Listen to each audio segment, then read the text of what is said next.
တဲကန်နာရအလဲမှာအမျိုးသမီးတယောက်ရှိနေခဲ့တယ်ရုတ်တရက်ဆိုသလိုလူတူကင်းမဲ့တဲ့ခြိုင်ဝမ်းတစ်ခုထဲမှာရက်တက်နေတဲ့ခရီးသည်တင်လေရင်တစင်းကိုသူမတွေ့လိုက်ရတယ်အခုဆိုရင်သူမအိမ်ပြန်နိုင်တော့မယ်လို့မျှော်လင့်ချက်ရောင်ချီတန်းလာခဲ့တယ်ဒါပေမဲ့လေရင်နားကိုရောက်ရောက်ချင်းအကူအညီတောင်းပြီးအကျယ်ကြီးအော်ဟစ်လိုက်ပေမဲ့ဘာတုံ့ပြန်မှုမှမရရှိခဲ့ပါဘူး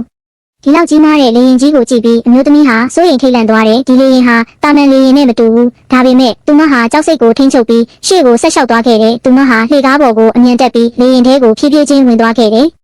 လေရင်ခန်းထဲရောက်တာနဲ့သူမပါဇက်အဟောင်းသားဖြစ်သွားရတယ်။ပတ်ဝန်းကျင်တစ်ခုလုံးတိတ်ဆိတ်နေပေမဲ့သူမတတိမပြတ်ခဲ့ဘူး။လေရင်အမှုထမ်းတွေရှိတဲ့နေရာကိုတွားကြည့်ပေမဲ့ဘာထူးခြားမှုမှမတွေ့ခဲ့ရပဲအလို့ဖြစ်နေတဲ့ရေပုံးတစ်ပုံးကိုသာတွေ့ခဲ့ရတယ်။သတင်းပေါက်ကနေအပြင်ကိုလှမ်းကြည့်နေရင်သူမအကြံတစ်ခုရသွားတယ်။သူမအပြင်ကိုအမြန်ထွက်ပြီးအနီးနားကမျက်စီကိုရှောက်သွားခဲ့တယ်။ပလတ်စတစ်ခွက်လေးနဲ့ရေပုံးလေးကိုရေခက်ဖြစ်ရင်းတစ်ခုခုကသူမကိုစောင့်ကြိုနေတယ်လို့မျိုးအကြိမ်ကြိမ်လှည့်ကြည့်နေခဲ့တယ်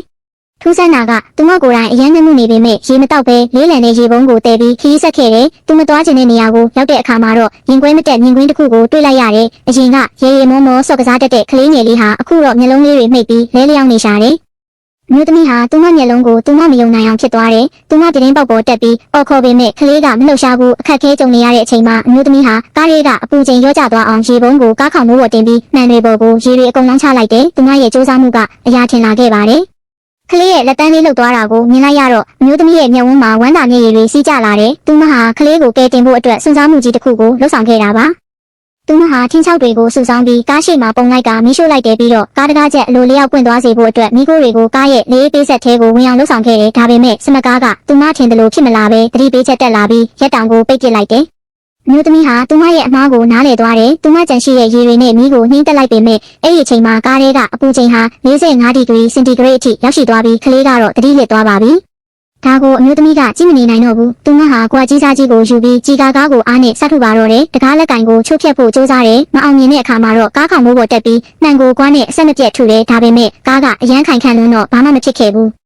မျိုးသမီးဟာစိတ်တက်ကြသွားတယ်ဒီလောက်ခိုင်ခန့်တဲ့ကားမျိုးကိုမဝယ်ခဲ့တင်ဘူးလို့သူမခံစားလိုက်ရတဲ့အချိန်မှာပဲကားဘေးတစ်ခုကစပြီးလိမ့်ဆင်းသွားတယ်မျိုးသမီးဟာကားကိုရက်တန့်ဖို့ရှိသမျှအားရင်တွေနဲ့စူးစမ်းခဲ့တယ်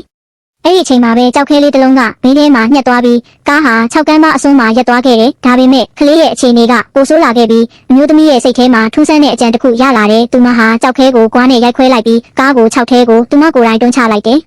ကားရဲ့ပြုတ်ကျမှုတန်းကြောင့်အလိုလျောက်ဘေးကင်းလုံခြုံရေးစနစ်ပွင့်သွားတယ်။ဟိုက်ဒရောလစ်စနစ်အလုပ်လုပ်ပြီးစောင်းနေတဲ့ကားစိတ်ပိုင်းတွေကပြန်တည့်သွားခဲ့တယ်။အဲဒီနောက်အမျိုးသမီးဟာကားရှိရာကိုအမြင်ဆင်းသွားခဲ့တဲ့လမ်းမှာအကြိမ်ကြိမ်ချော်လဲပေမဲ့သူမမရက်တန့်ခဲ့ဘူး။အခုဆိုရင်ကားကပုံမှန်အခြေအနေပြန်ရောက်သွားပါပြီ။ဒါကိုမြင်ပြီးအမျိုးသမီးဟာအံ့အားသင့်သွားတယ်။အဲဒီနောက်ကားလက်ကင်နားမှာမီးလေးနေတာကိုတွေ့လိုက်ရတယ်။တကားပွင့်သွားတာနဲ့သူမရဲ့သားလေးကိုကားထဲကနေအမြန်ထုတ်ယူလိုက်ပေမဲ့ကလေးကတော့ပူပြင်းတဲ့အပူရှိန်အောက်မှာကြာနေခဲ့ရလို့သတိလစ်နေတော့မှပဲအမျိုးသမီးဟာရင်ကွဲမတက်ခံစားရပြန်နေ။အခုသူမကလေးကိုဆေးရုံအမြန်ပို့ဖို့လိုအပ်နေပြီးသူမကားမောင်းဖို့ဆုံးဖြတ်လိုက်တယ်။ကားဟာခြိုင်ဝမ်းထဲမှာရင်ထိုးမောင်းနှင်သွားပေမဲ့ရှေ့မှာဖြတ်ကျော်ဖို့ခက်ခဲတဲ့ကြောက်တုံးကြီးတုံးရှိနေပြန်တယ်။ဒါပေမဲ့မိခင်တယောက်ရဲ့စွမ်းအားကိုတော့ရှော့မတွက်လိုက်ပါနဲ့။သူမဟာကားကိုယ်တွေကိုမြင့်လိုက်ပြီးအသက်ကိုဝဝရှူကာလီဘာကိုအစွမ်းကုန်နင်းလိုက်ပါတော့တယ်။ကားဟာကြောက်တုံးတွေစီကိုအရှိန်နဲ့ပြေးဝင်သွားပြီးကြောက်ဆောင်တွေကိုကြော်ဖြတ်ကအဝေးပြေးလမ်းမပေါ်ကိုရောက်ရှိသွားတယ်။နောက်ဆုံးမှာတော့တတိလစ်နေတဲ့ကလေးငယ်ဟာမျက်လုံးပွင့်လာခဲ့ပြီးမိခင်ဖြစ်သူရဲ့မျက်ဝန်းမှာတော့စိတ်အေးသွားရတဲ့ဝမ်းသာမျက်ရည်တွေပြည့်ရှံလာပါတော့တယ်။